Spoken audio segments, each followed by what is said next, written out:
নমস্কার বন্ধুরা, আমার চ্যানেলে সকলকেই স্বাগত জানিয়ে প্রতিদিনের মতো আজকেও চলে আসলাম আর একটা মাছের রেসিপি নিয়ে। এটা হচ্ছে ব্রিগেড মাছ। ব্রিগেড মাছগুলোকে আমি ধুয়ে নিয়েছি। প্রথমে ধুয়ে নেওয়ার পর এখন মাছগুলোর মধ্যে আমি লবণ, হলুদ ও সর্ষের তেল দিয়ে দিলাম। লবণ, হলুদ ও সর্ষের তেল এখন প্রতিটি মাছের পিচের মধ্যে ভালো করে মেখে নেব, যাতে সমস্ত কিছু ভালো করে মাছগুলোর মধ্যে লেগে থাকে। আর ব্রিগেড মাছ এমনিতে তেলের মধ্যে দিলে একটু ফোটে, তাই সর্ষের তেলটা অবশ্যই দিতে হবে। এবার লবণ হলুদ মেখে রাখা মাছগুলোকে আমি তেলের মধ্যে দিয়ে দেব। প্রথমে আমি 5টি পিস দিয়ে দেব। মাছের নিচের দিকটা হয়ে গেলে উল্টে দেব। একে একে সবকটা পিসকে উল্টে দেব। আর এখানে আমি মশলা বানিয়ে নেব। মশলা বানানোর জন্য অর্ধেকটা টমেটো কেটে নিয়েছি, কাঁচা লঙ্কা, আদা, শুকনো লঙ্কা আর 7-8টি কাজু আর পেঁয়াজ। এখন মিক্সিং জারে প্রথমে পেঁয়াজগুলোকে দিয়ে দেব, তারপর দিয়ে দেব শুকনো লঙ্কা। আর শুকনো লঙ্কাগুলোকে আমি গরম জলে কিন্তু আগে থেকে ভিজিয়ে রেখেছিলাম। আর দিয়ে দেব কাঁচা লঙ্কা, তারপর আদা, কাজু আর টমেটো। এখন সমস্ত কিছুকে আমি পেস্ট বানিয়ে নেব। তার আগে আমি অল্প একটু জল দিয়ে দেব। জল দিয়ে একটা পেস্ট তৈরি করে নেব। পেস্টটা আমার রেডি হয়ে গেছে।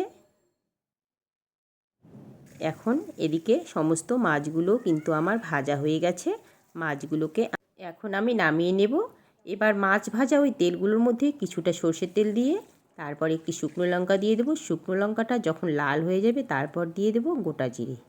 গোটা জিরের থেকে সুন্দর একটা গন্ধ বেরোলে তারপর কুচানো পেঁয়াজ দিয়ে দেব। পেঁয়াজ দেওয়ার পর একটু নেড়েচেড়ে নিয়ে তারপর এখানে আমি দিয়ে দেব জিরে বাটা। আর জিরেটাকে আমি বাটার মধ্যে বেটে রেখেছি, সেই জিরে বাটা দিয়ে দিলাম।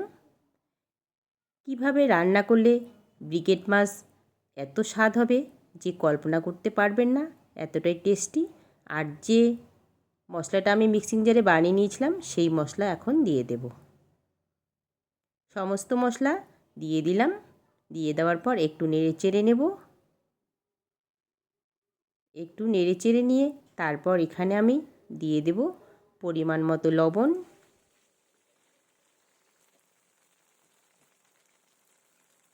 এইভাবে একবার রান্না করে খাবেন, দেখবেন ব্রিগেড মাছ একদম অতুলনীয় স্বাদের হয়, কল্পনা করতে পারবেন না, এতটাই টেস্টি একটা মাছের রেসিপি। লবণ দেওয়ার পর আমি হলুদ দিয়ে দিলাম। লবণ হলুদ দেওয়ার পর আবারও একটু মশলাটাকে কিছুক্ষণ ভেজে নেব। এইভাবে 2 থেকে 3 মিনিট ভেজে নেওয়ার পর আমি দিয়ে দেবো এখানে কাশ্মীরি লঙ্কার গুঁড়ো, তাহলে সুন্দর আরও কালার চলে আসবে। আপনারা চাইলে এই কাশ্মীরি লঙ্কার গুঁড়োটা স্কিপ করতে পারেন। আর আমি এখানে শুকনো লঙ্কাও দিয়েছি, আবার কাশ্মীরি লঙ্কার গুঁড়োও কিন্তু দিয়ে দিয়েছি। এবার মশলাটা কিছুক্ষণ এরকম ভাজা হয়ে গেলে তেল ছাড়তে শুরু করবে। তারপর এখানে আমি দিয়ে দেব গরম জল। 1 বাটির মতো গরম জল দিয়ে দেব। জলটা দেওয়ার পর একটু নেড়েচেড়ে নেব। আর ঝোলটা ভালো করে যখন ফুটতে শুরু করবে তখন আমি এখানে ভেজে রাখা ব্রিগেড মাছের পিসগুলোকে দিয়ে দেব। এইভাবে একবার ব্রিগেড মাছ রান্না করবেন, দেখবেন দারুণ লাগবে খেতে। সমস্ত ব্রিগেড মাছের পিসগুলোকে আমি দিয়ে দিলাম।